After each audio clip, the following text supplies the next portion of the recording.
जैसे चिपक दीवार से हिया चिपक जा तू अपन भतार से। तरह तू नहीं चपकल ते बोलही बरा तई गानवा लौड़ा खती गावत रहा और तू तो हेलो भाई लोग, कैसे बड़ा लोग उम्मीद बगा अच्छा बोलो। और ई video reviews content boy Sumit भैया के हटे तो चलते नहीं। आज के वीडियो रिव्यू कंटेंट स्टार्ट करी जा।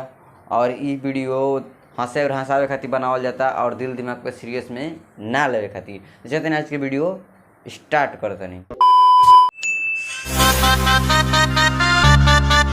आओ ना आओ ना आओ ना आओ ना देखला जवानी चढ़ गल बा इनकर। हाँ। अब बर्दाश्त नहीं होत इनका से। ए सुमित भैया यही कुल का का भइल भैया पूछू ना, अब तू बियाह कर लो, ताहा दिन दशा आजकल खराब चलता। हमर बिहार तेरे का का हाल बा भाई लोग, हम हैं ये दुनिया के सबसे बर्बाद इंसान।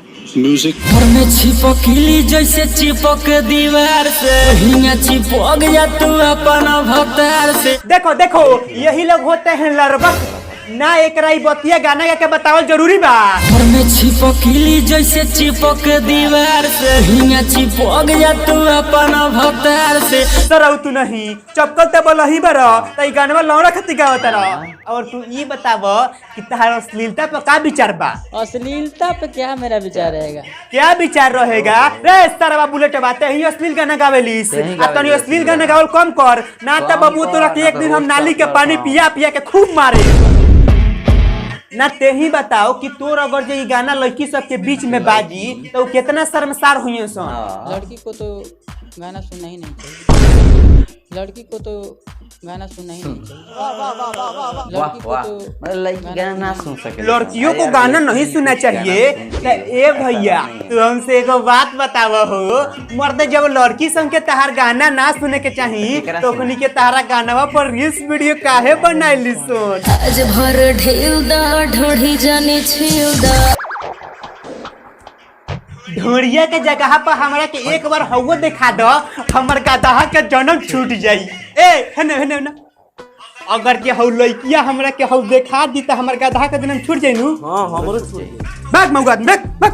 आज भर ढेउ दा ढोढ़ी जाने छेउ दा। ना वो बुलेट भैया ठीक कहता लगन कि लड़कियों संग के गाना ना सुने के चाहिए। काहे से कि बुलेट भैया गोइले बरन कि आज भर ढील द ढोरी जनी छिल द तो लड़की सन पर रील्स वीडियो बनावत सन तो ढोरी दिखाता सन। अगर जो कहीं बुलेट भैया गलतियों से गा दीहन कि आज बार तू अपन एक बार दिखा दो तो लड़की सन फेमस होके खातिर वो रील्स वीडियो बना के दिखा दिहन सन। ऐसे न संगे हमरा कोई लुकुआर नाश्ता कराई के सुतवलू दुआर। ओहो भरल जवानी में भैया के मजा मारे खातिर का करे के पड़ता ना। देखो तारा लोग भैया के घुपा घुपी करे खातिर दुआर पर सुते के पड़ता। अगर जे इंगरा के कहीं गलतियों से सांप काट लिनू तो चल जिहन लार के दहिले। आज भर रुक जा मड़ई में ढुक जा। काहे बोलो घर ही बोलाइब जब सब लोग सूती। बस तू रुक जा, हम तार सब इशारा के समझ गइनी। अरे तार तो यार एगो 102 किलोमीटर दूर से पैदल चल के तार से मिले आइल बारन और तू हौ की भाव खातारू आ कहतारू कि आज भर रुक जा मरई में ढुक जा। सुना प्यार मोहब्बत करे के बेरी नु समय ना देखा जाला। जब जोश जागी तब कहीं जाके अलोता में शुरू हो जाई जाला।